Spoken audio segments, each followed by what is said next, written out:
직장인 여러분 안녕하세요. 보미TV의 보미입니다. 오늘은 MBTI에 대해서 알아보려고 해요. 어떻게 사람의 성격을 16개로 딱 쪼개냐 하시는 분들도 있을 수 있지만요. 적어도 저는 성향이나 스타일을 이해하는 데 도움이 된다고 생각을 해요. 그래서 자주 사용하고 있는데요. MBTI는 총 16개의 조합 중에서 어떠한 스타일인지에 따라 상대방의 행동과 관심사 그리고 자신 스스로를 이해하는데 조금 도움을 받을 수 있다고 생각을 합니다. 물론 이것에 대해서 굉장히 비판적인 분들도 계세요. 막 혈액형도 싫어하고 MBTI도 싫어하고 막 다 싫어하시는 분들, 그분들도 충분히 존중합니다. 근데 요즘 이 MBTI가 정말 유행인 것 같아요. 유튜브에서도 많이 보이고 예전에도 되게 많이 했었는데 요즘은 더 많이 하시는 것 같아요. 제가 블로그에 MBTI 관련된 글을 썼었거든요. 4만 명이 넘게 봐주시더라고요. 도대체 MBTI 왜 하는 걸까요? 한때 KBS에서 돈 많이 버는 성격이 따로 있다. 특성에 따른 소득 차이라는 제목으로 기사를 제작하기도 했었습니다. 개인의 소득을 결정하는 가장 중요한 요인은 아마도 교육, 기술, 경험 등 이른바 스펙이라고 불리는 것들이 가장 큰 영향을 미칠 것인데요. 미국의 사회 심리 조사 업체인 트루이티라는 곳에 따르면 개인의 성격 유형도 소득과 어느 정도 관계가 있는 것으로 나타났다고 합니다. 아니, 여기 연봉 순위를 보여줬는데요. ENTJ 지도자형의 소득이 가장 높았다고 해요. 저는 무슨 유형일까요? 사실 저는 10년째 매번 똑같은 유형의 MBTI가 나오고 있는데요. 영상 마지막에 제 MBTI도 공개해 볼게요. 끝까지 시청해주세요. 구독과 좋아요도 부탁드립니다. MBTI의 탄생 배경을 알아보려면 카를 구스타프 융이라는 스위스의 정신과 의사 선생님에 대한 이야기로 시작이 됩니다. 저는 좀 개인적으로 좋아해서 이렇게 책을 2권 읽었어요. 특히 인간과 상징이라는 책은 제가 추천을 드립니다. 카를 융은 정신 분석의 유효성을 인식하고 연상 실험을 창시해가지고 또 유명한 정신과 의사인 프로이트가 말하는 억압된 것을 입증하고 콤플렉스라고 이름을 붙이기도 했어요. 이때 분석 심리학의 기초를 세우고 성격을 내향형과 외향형으로 나누게 된 거죠. 이 카를 융의 심리 유형론을 근거로 해서 이자벨 브릭스 마이어라는 분과 캐서린 쿡 브릭스 라는 분이 보다 쉽게 일상생활에 유용하게 활용할 수 있도록 고안한 자기보고식 성격 유형 지표를 만들게 된 것. 그래서 이 2명의 이름이 들어가 있어요. 메이어 브릭스 타입 인디케이터가 이제 MBTI인데요. 이자벨 메이어에 M이 들어가 있고 캐서린 브릭스에 B가 들어가 있죠. 그리고 타입 인디케이터. 그래서 MBTI가 된 겁니다. 융의 심리 유형론은 인간 행동이 그 다양성으로 인해 종잡을 수 없는 것 같아 보여도 사실은 아주 질서정연하고 일관된 경험이 있다는 데서 출발을 했어요. 그리고 인간 행동의 다양성은 개인이 인식하고 판단하는 특징이 다르기 때문이라고 보았죠. MBTI는 인식과 판단에 대한 융의 심리적 기능이론, 그리고 인식과 판단의 향방을 결정짓는 융의 태도 이론을 바탕으로 하여 제작이 된 겁니다. 또한 개인이 쉽게 응답할 수 있는 자기 보고 셀프 리포트 문항을 통해서 인식하고 판단할 때에 각자 선호하는 경향을 찾고 이러한 선호하는 경향이나 하나하나 또는 여러 개가 합쳐진 인간의 행동에 어떤 영향을 미치는가를 파악하여 실생활에 응용할 수 있도록 제작된 심리 검사입니다. MBTI는 비즈니스 업계에서 굉장히 유명한데요. 저도 인턴 때부터 MBTI를 했던 경험이 있거든요. 근데 사실 이 MBTI가 상당히 과학적인 결함이 있다는 비판도 있습니다. MBTI 검사는 세계에서 가장 많이 사용되는 성격 유형 검사 가운데 하나로 우리나라에서 연간 약 200만 명이 기업과 대학 그리고 정부 등에서 검사를 받고 있습니다. MBTI에서 말하는 16가지 내향형인지 내향형인지, 감각적인지 직관적인지, 사고 유형인지 감정 유형인지, 판단 유형인지 인식하는 유형인지, 총 이 8가지 선호 경향을 조합해가지고 성격적인 특성을 16가지 유형으로 분류하고 있습니다. 그렇다면 MBTI 어떻게 활용할까요? MBTI를 보면 그 분류해 둔 거에 각각의 이름이 있습니다. 되게 재밌어요. 사업가형, 언변 능숙형, 지도자형, 과학자형, 소금형, 성인군자형, 잔다르크형 등등. 이거 되게 재밌지 않나요? MBTI 그 성격 유형들을 보면 그 사람이 남을 잘 이끄는 유형인지, 사교성이 뛰어난 사람인지, 상상력이 풍부하고 새로운 일에 도전하는 성향인지, 아니면 따뜻하고 감성적인 사람인지 대체적인 특성들을 한눈에 파악할 수가 있는 게 특징입니다. 저는 회사 팀원들의 성향을 파악하기 위해서도 인턴 분들까지도 다 MBTI를 하곤 하거든요. 함께 일할 때 그 충돌이 덜하게 만들거나 혹은 서로 필요한 부분에 시너지를 내기 위해서 조합을 잘 맞추면 일의 성과가 높아지는데 되게 유용할 때가 있더라고요. MBTI 결과를 2개로 해석하는 경향이 있어요. 제가 만약에 ENFJ다 라고 하면은 이 유형이 실제로 저의 성향일 수가 있고, 혹은 내가 원하는, 내가 좋다고 생각하는, 아주 멋지다고 생각하는 사람의 유형이 결과로 나올 수가 있습니다. 그러니까 실제 그 유형은 아니지만 그런 사람을 좋아한다, 선호한다 라고 표현을 할 수 있겠죠. 그래도 사람의 성향을 파악하는데 이게 조금 도움이 될 때가 있습니다. 또 MBTI 궁합이라는 것도 있어서 상대를 이해하고 갈등을 줄이는데, 또 업무 효율을 높이는 팀을 구성할 때 저는 주로 활용하고 있어요.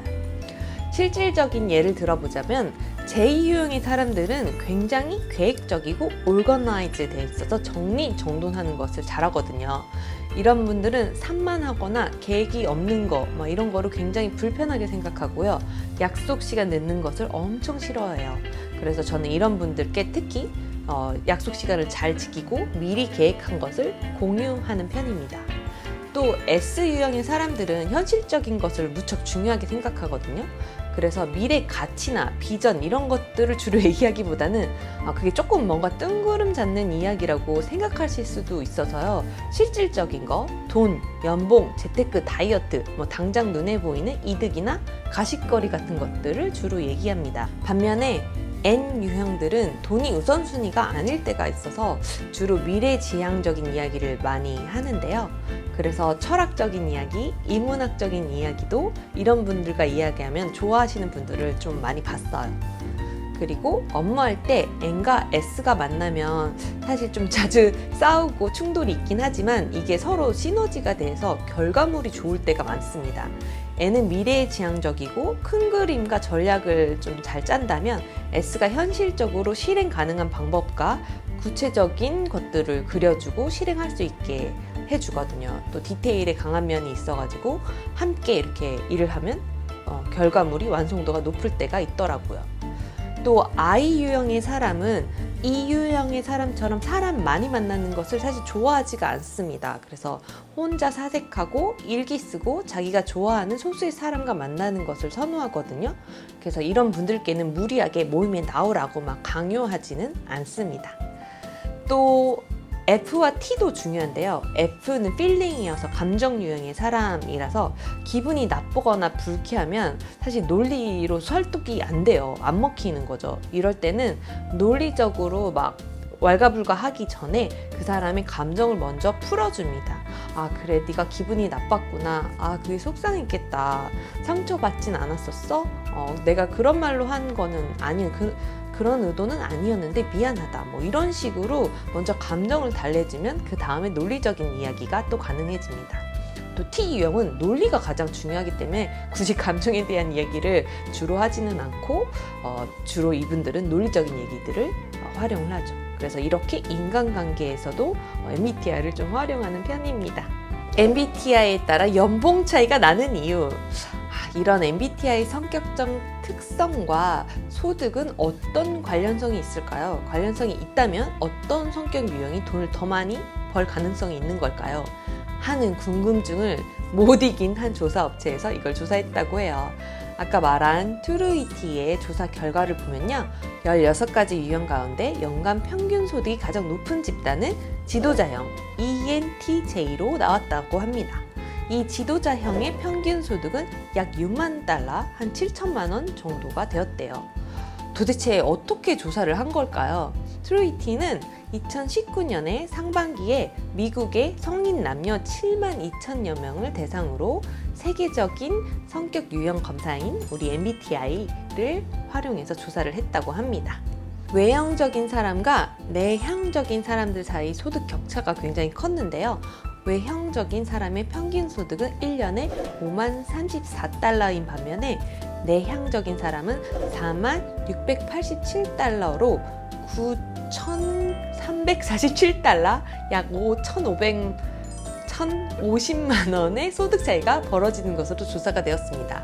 트루이트는 이런 성격 특성에 따른 소득 차이는 다른 심리학적인 조사에서도 유사한 결과를 보였다고 밝혔습니다. 두 번째로 소득이 높은 집단은 기업가형 ESTJ로 나타났는데요. 5만 8천 달러, 약 하나로는 6,700만 원으로 조사가 되었습니다. 카더라 통신에 따르면 삼성의 임원진 분들이 그렇게 ESTJ가 많다고 하더라고요. 일을 잘하시는 분들인 것 같죠? 그 다음으로는 소득이 높은 유형이 발명가형 ENTP가 있었고 활동가형 ESTP가 있었습니다. 소득 상위 4개 유형의 공통점은 모두 E와 T라는 두 가지 특성을 가지고 있다고 하네요. 즉 외향적이고 사고 지향적인 논리적인 것이라는데요.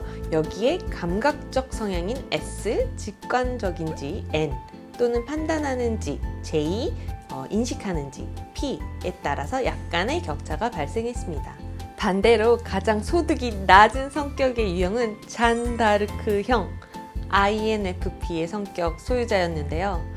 인생에서 돈이 중요하지만 전부는 아니니까요. 여러분 너무 실망하지 마시고요. INFP는 내성적이고 직감에 의존하고 감성적인 동시에 판단보다는 인식 기능이 발달한 되게 이상적인 세계를 꿈꾸는 유형이라고 할 수 있습니다. 약간 어린 왕자 같을 거예요. 두 번째로 소득이 낮은 유형은 성인 군자형 ISFP입니다. 따뜻한 감성을 가지고 있으면서도 겸손한 성격의 소유자들이라고 하는데요. 또 세 번째로는 아이디어 뱅크 유형 INTP 유형이고 네 번째는 예언자형 INFJ로 나타났습니다.